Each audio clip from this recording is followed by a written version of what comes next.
Hey everyone, this is Chrissy here from This.that.gal. I'm just popping on today to show you how to do a tracer. They are so super simple and cute.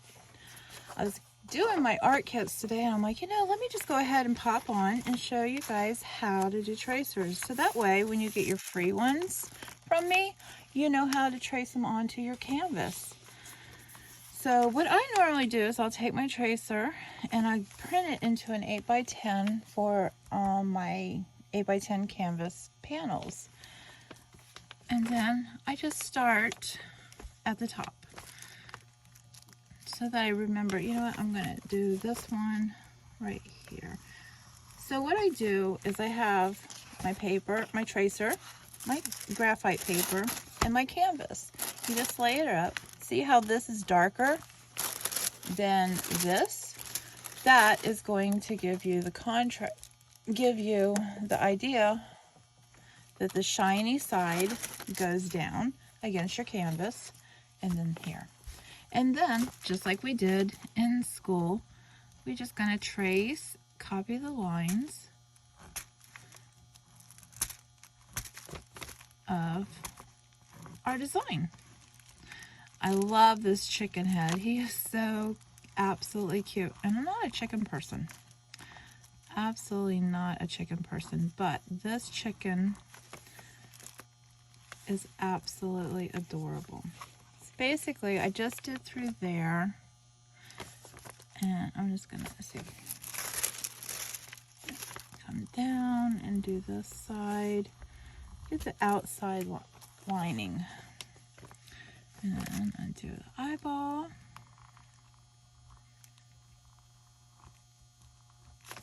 Let me see, did I do the side of the nose? See, you can lift it up by holding your hand in place. That way you're not messing up where you were. And create a double object on your canvas. And we just continue tracing on. And this just gives you a basic idea of where your colors go when you're doing your painting. It's all in your technique on how the picture comes out with your colors and the shading and highlighting and all that you do. I think I got that one. Let me see. This is a really super quick one. Oh, now see, if I would have picked up my hand, I would have missed the eyeball. And that probably would not have been a good idea. But a circle is fairly easy to replace. All right, so I look up and I look to see, did I trace everything? And it looks like I did a really good job of getting all that. So now I'm going to remove all that. Now I take, for my chicken head, because of the way that this is colored out, I don't want to darken all of the lines, because when I come through here and add the feathers, I don't really want the line to bleed through. That will happen with your painting. I have really enjoyed these Prismacolor premium markers. They are like chiseled on one side. That one's the side we're going to be using. That is a pen, like a Sharpie point. I guess it would be like a fine point, but not a super fine point. And then this one is a chiseled, like if you were going to do calligraphy or some kind of scripting. I use that side if I have like really big, bold lines that I want to do. But for this painting and most paintings, I use the pen side, the marker tip type. Okay, so on here, so I'm going to take my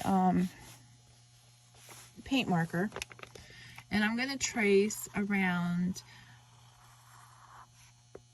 the parts that is not where feathers are going to go. So we're going to go ahead and we get all these lines. And a tip for doing your lines, here's the tip of my marker, and I want to go just a pinch in front of my marker as to where I'm going to go. So let my eyes follow the line, and my marker goes exactly where I want it to go on the lines without too much of a wobbly mess. And over here where you see that I missed the tracing line, is because I wasn't looking ahead.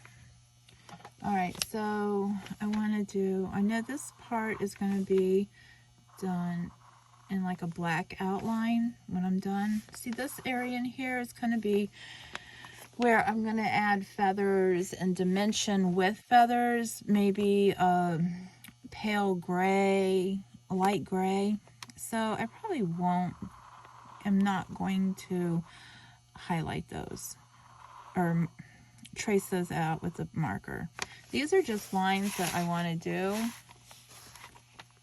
that I want to make sure if I go through a few layers of paint, I'm not going to lose my drawn outline. So as we go along, oops, I wasn't looking right in front of me again. And sometimes it's really hard if your hand gets in the way. It's like, hello hand, I can't look ahead of me. But that's fine. Alright, so let's do this section over here. We're going to do this part.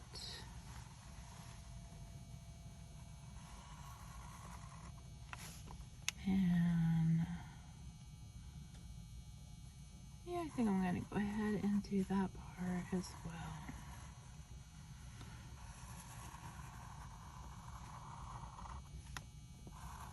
Alright guys, so that's what I want to do. That's how I want to go ahead and trace that out.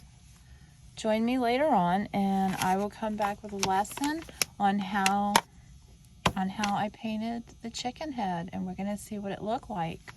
In the meantime, jump on over and grab the free tracer for the floral bunny that is pinned at the top of the page. Happy tracing. Bye.